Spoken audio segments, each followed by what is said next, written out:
فأعوذ بالله من الشيطان الرجيم بسم الله الرحمن الرحيم ومن أظلم ممن منع مساجد الله أن يذكر فيها اسمه وسعى في خرابها صدق الله مولانا العظیم۔ بارگاہ رسالت میں آپ صلی اللہ علیہ وسلم میں درود پاک کا ہدیہ پیش کریں۔ اللہم صل علی سیدنا و مولانا محمد معدن الجود والکرم وآلہ واصحابہ الکرام وابنہ الکریم وبارک وسلم صلاة دائمة سرمدا ابدا۔ اللہ عز و جل قرآن عظیم میں ارشاد فرماتا ہے، اس سے بڑا ظالم کون جو اللہ کی مسجدوں میں اللہ کا ذکر کرنے سے روکتا ہے، وہ سب سے بڑا ظالم ہے۔ ومن اظلم ممن منع مساجد اللہ، اللہ کی مسجدیں، اللہ کا گھر اس کے ذکر پاک کے لیے ہوتی ہیں، اس کی عبادت کے لیے ہوتی ہیں، اور جو اللہ تبارک و تعالیٰ کے ذکر سے اور اس کی عبادت سے روکے، اللہ قرآن میں فرماتا ہے وہ سب سے بڑا ظالم ہے۔ میرے عزیزو، تاریخ اگر دیکھتے ہیں ہم تو ہر زمانے میں معرکہ حق و باطل ہوتا رہا ہے۔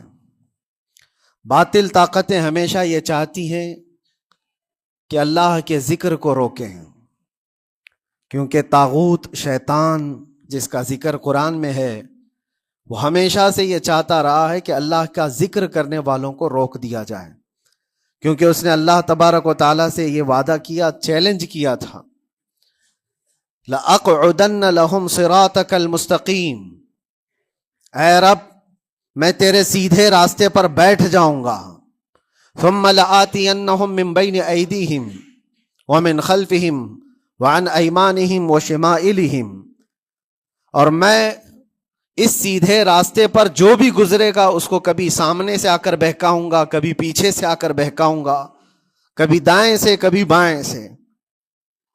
اور اللہ تبارک و تعالیٰ سے شیطان مردود یہ کہتا ہے، وَلَا تَجِدُ أَكْثَرَهُمْ شَاكِرِينَ، تو تیرے بندوں میں شکر گزار بندے نہیں پائے گا۔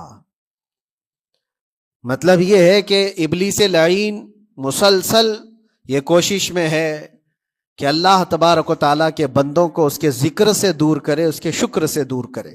آج بھی وہ کیفیت ہم دیکھتے ہیں کہ سب سے زیادہ اللہ کے ذکر سے روکنے کے لیے جو شیطانی طاقتیں کوشش کر رہی ہیں، مگر میرے عزیزو یہ تمہارا امتحان ہے، تمہارا امتحان ایسا کہ کبھی یہ مت سمجھنا کہ تم خالی ہو، کیونکہ قرآن پاک اللہ تبارک و تعالیٰ 21ویں پارے میں فرماتا ہے، احسب الناس ان یترکوا ان یقولوا آمنا وهم لا یفتنون، کیا لوگ یہ گمان کر کے بیٹھے ہیں کہ وہ ایمان لے آئے تو ہم ان کو آزمائیں گے نہیں،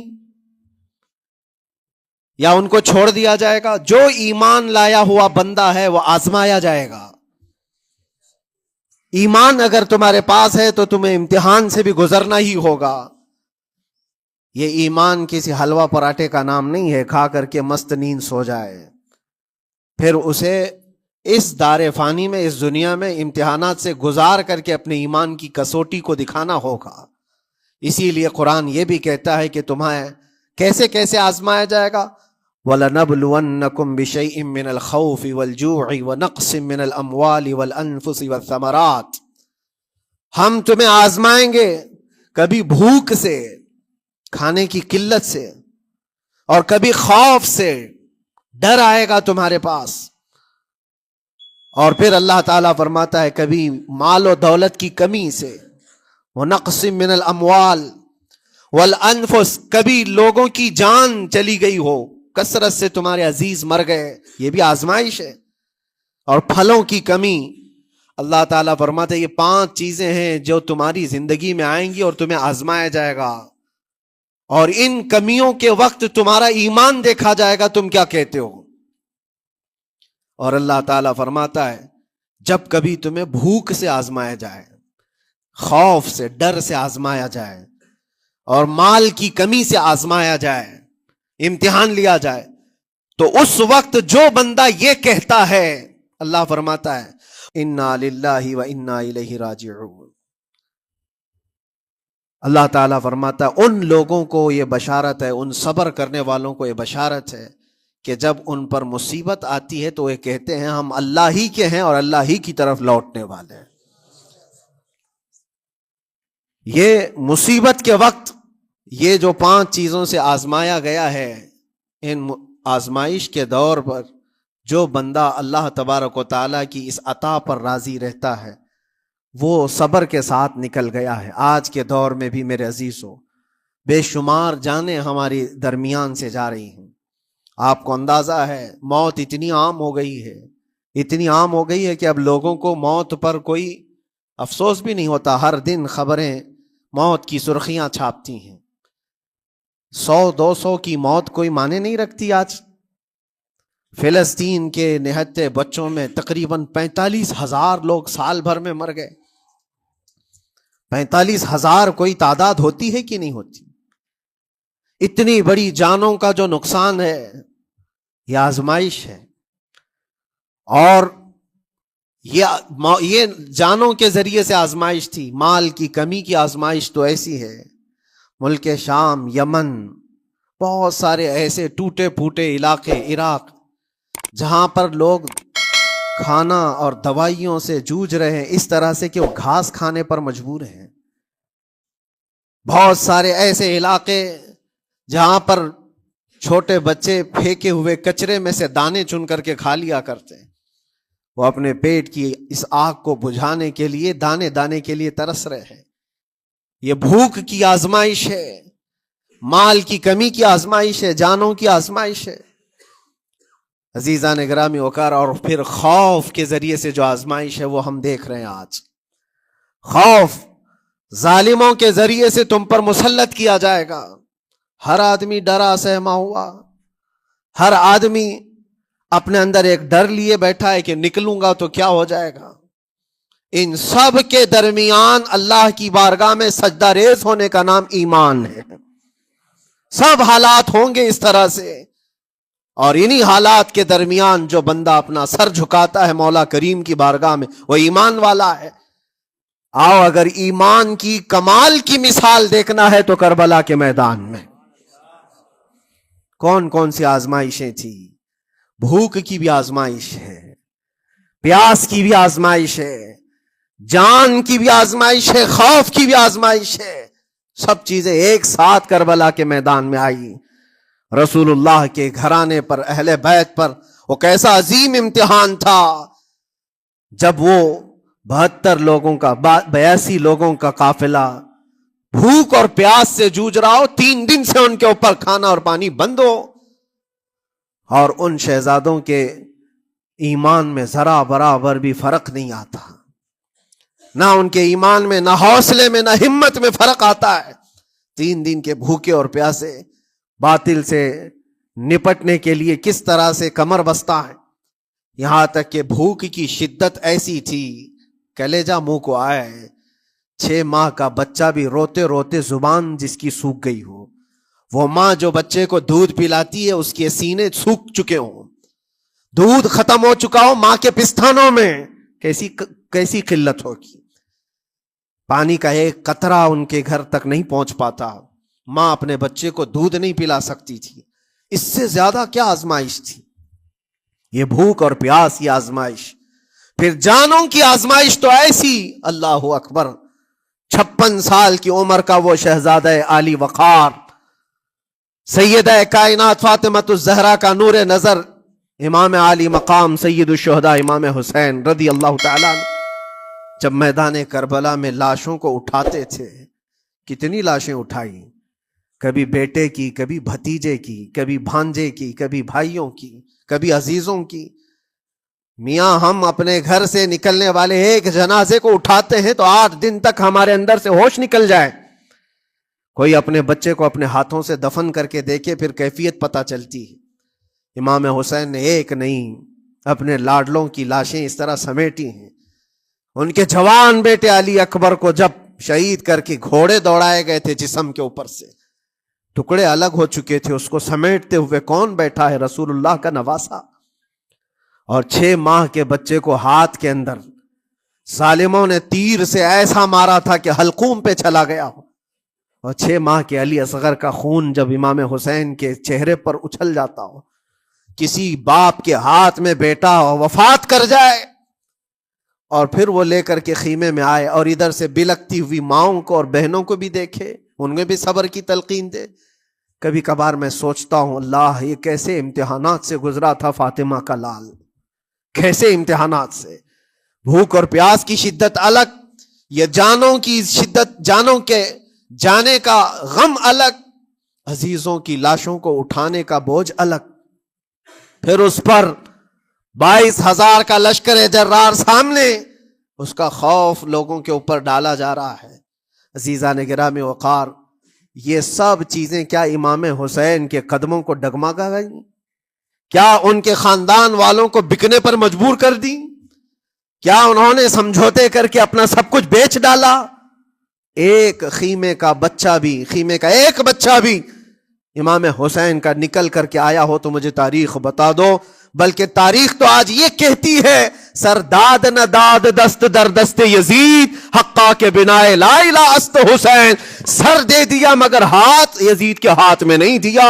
حق تو یہ ہے کہ لا الہ کی جڑ کا نام حسین ہے. آج وہ امتحان قیامت تک کی تمہارے ساتھ ہوتا رہے گا، قیامت تک تمہارے ساتھ یہ آزمائش ہوتی رہے گی، کبھی بھوک سے، کبھی ڈر سے، کبھی جانوں کے نقصان سے. لیکن پھر تمہیں دیکھا جائے گا تم بکتے کتنے ہو، نکلتے کتنے ہو، ہواؤں کے پجاری کتنے ہیں، خواہشات نفس کو ماننے والے کتنے ہیں، اپنے کمفرٹ زون میں جینے کے لیے ایمان کا سودا کرنے والے لوگ کتنے ہیں. یہ آزمائش ہوتی رہے گی. میرے عزیزو، ایمان اس کا نام نہیں ہے کہ تم گھر میں آرام سے بیٹھے رہو گے اور کوئی امتحان نہیں ہوگا. امتحان تو ہوگا، آزمائش تو ہوگی.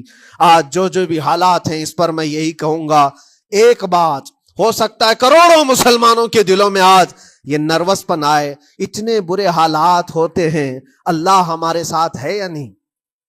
اللہ ہمارے ساتھ ہے یا نہیں؟ ایمان ہمارا صحیح ہے یا نہیں؟ اسلام صحیح ہے یا نہیں؟ یہ شک بھی شیطان تمہارے دل میں ڈالتا ہے.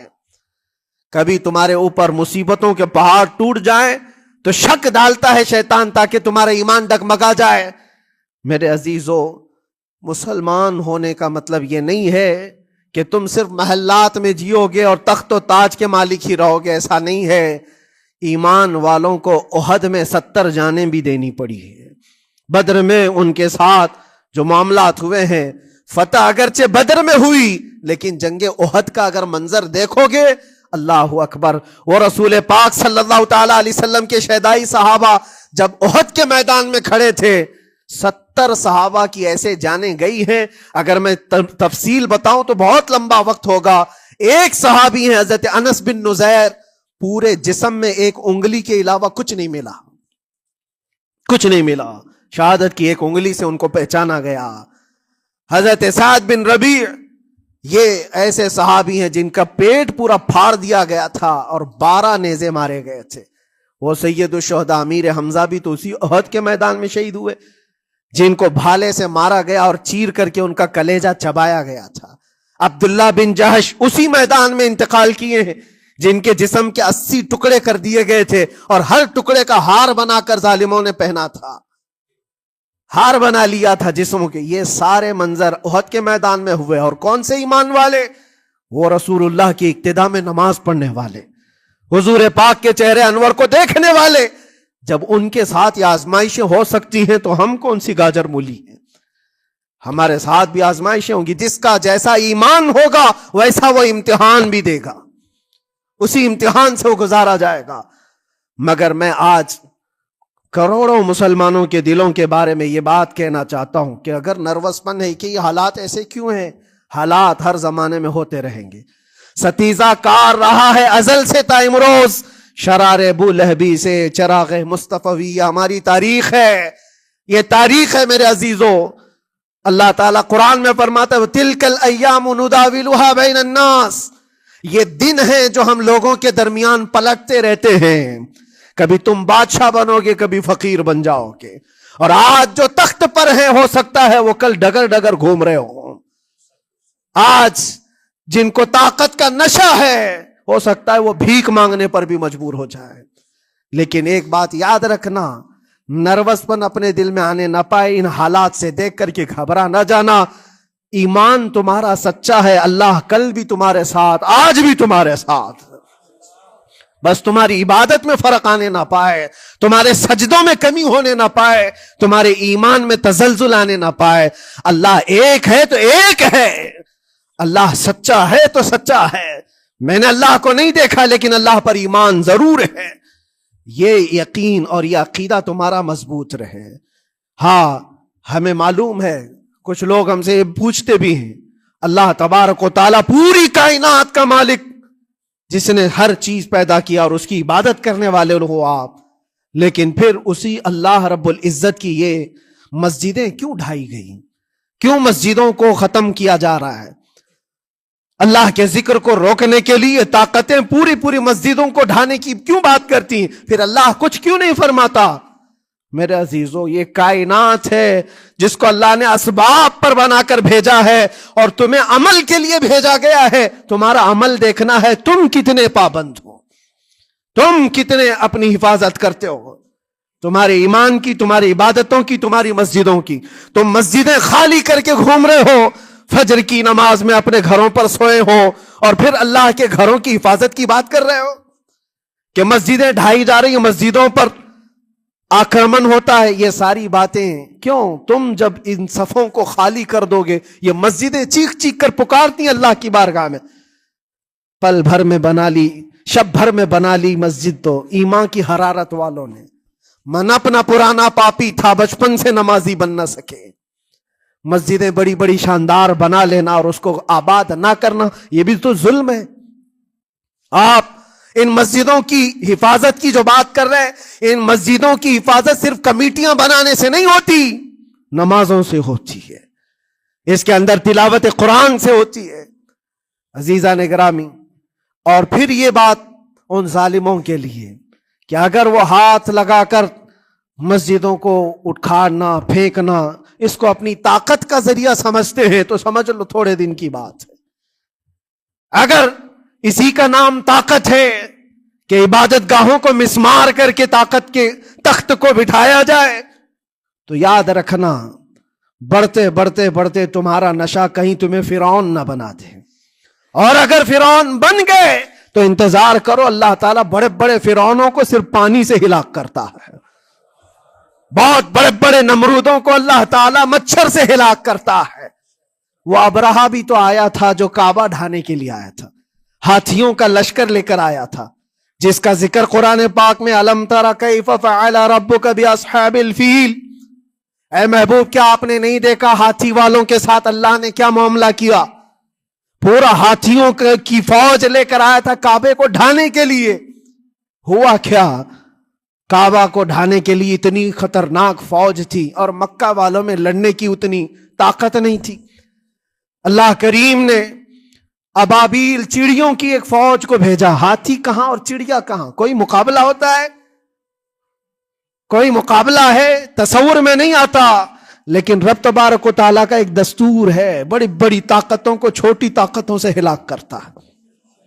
چھوٹی چھوٹی سی چڑیاں ہیں، ایک ہاتھ میں تمہارے آ جائیں، ایک چونچ میں اور دو پاؤں میں کنکریاں لے کر آتی تھی، اوپر سے صرف وہ کنکریاں گراتی، ہاتھیوں کے پیٹ پھٹ جاتے اور آگ لگ جاتی تھی. اللہ تبارک و تعالیٰ کی طاقت کا یہ مشاہدہ، قوت کا ایک ہلکا سا اظہار جو مکہ کی ان وادیوں میں ہوا منا، اور اللہ تعالیٰ فرماتا ہے فَجَعَلَهُمْ كَعَصْفٍ مَأْكُولٍ. اللہ نے ان کو ایسا کر دیا جیسے کھائی ہوئی مرغی ہوتی ہے، نوچ نوچ کر کے کھا کر چھوڑی ہوئی مرغی ہو. پوری فوج کی حالت ایسی ہو گئی تھی.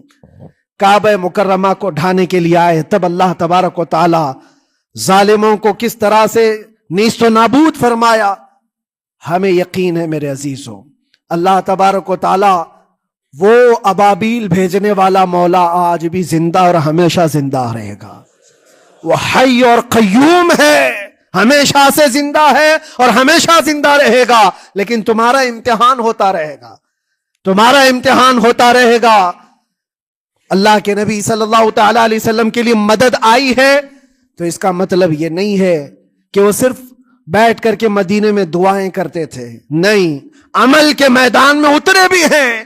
صحابہ نے بھوک اور پیاس برداشت کی ہے، کتنے کتنے دنوں تک وہ ایک کھجور پر پورا دن گزارتے تھے، پیوند لگے کپڑے۔ حضرت ابو ہریرہ فرماتے ہیں ہم تو ایک جنگ سے ایسے واپس آئے تھے کہ ہمارے پاؤں کے پورے ناخن اکھڑ گئے تھے، پاؤں کے ناخن اکھڑ گئے۔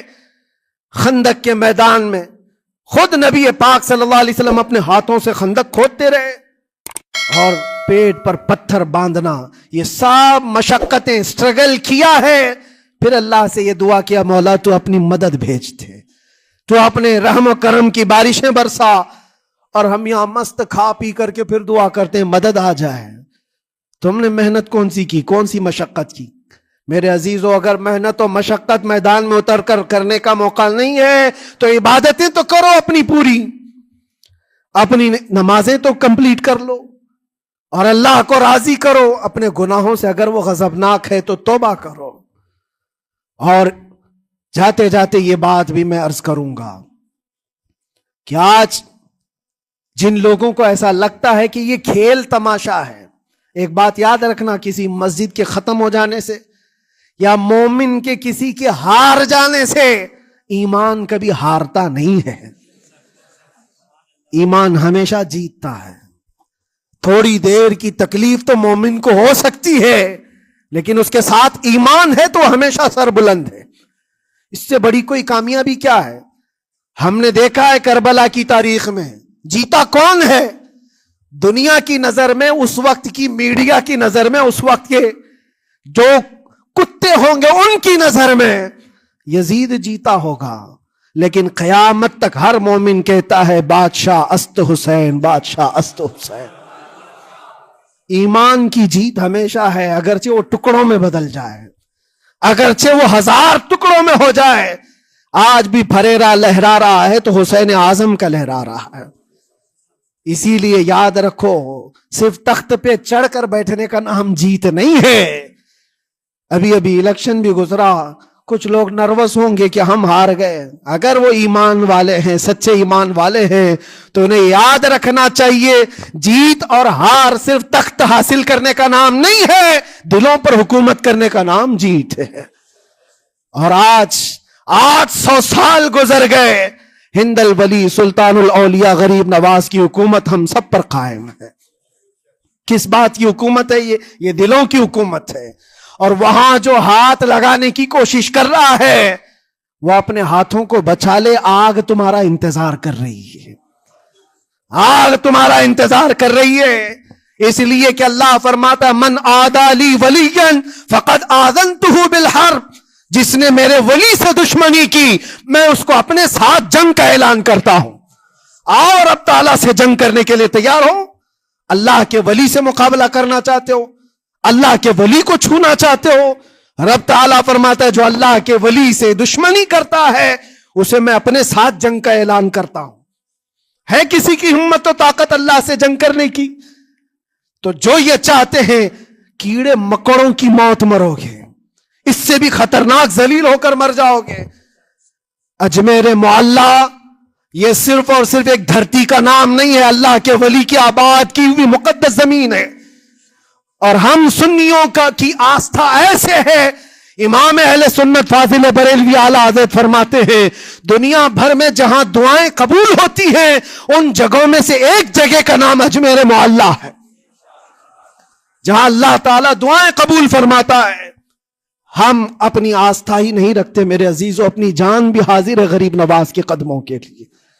اس لیے میں کہنا چاہتا ہوں سرکار غریب نواز رضی اللہ تعالیٰ عنہ کے رکشک، یہ لوگ اگر یہ سمجھتے ہیں کہ مسلمان بکھر گئے ہیں، ٹوٹے ہیں، بکھرے ہیں، ان کے پاس کوئی طاقت نہیں، کوئی سیاست نہیں، اور ہم جس کو چاہیں آکرمن کر کے ختم کر دیں، ہو سکتا ہے ہم سب کو مار ڈالو تمہاری طاقت کے ذریعے، لیکن وہ غریب نواز ہے۔ اپنے باپ داداؤں کی تاریخ یاد رکھنا، پوچھنا، جو غریب نواز کو اٹھانے کی کوشش کیا اٹھ گیا، اور وہ دھرتی پہ آج بھی آباد ہے۔ انشاءاللہ قیامت تک اجمیر معلیٰ چمکتا رہے گا۔ سرکار غریب نواز رضی اللہ تعالیٰ عنہ کے آستانے سے جو فیض بٹتا ہے، اپنے اور غیر سب وہاں سے فائدہ اٹھاتے ہیں۔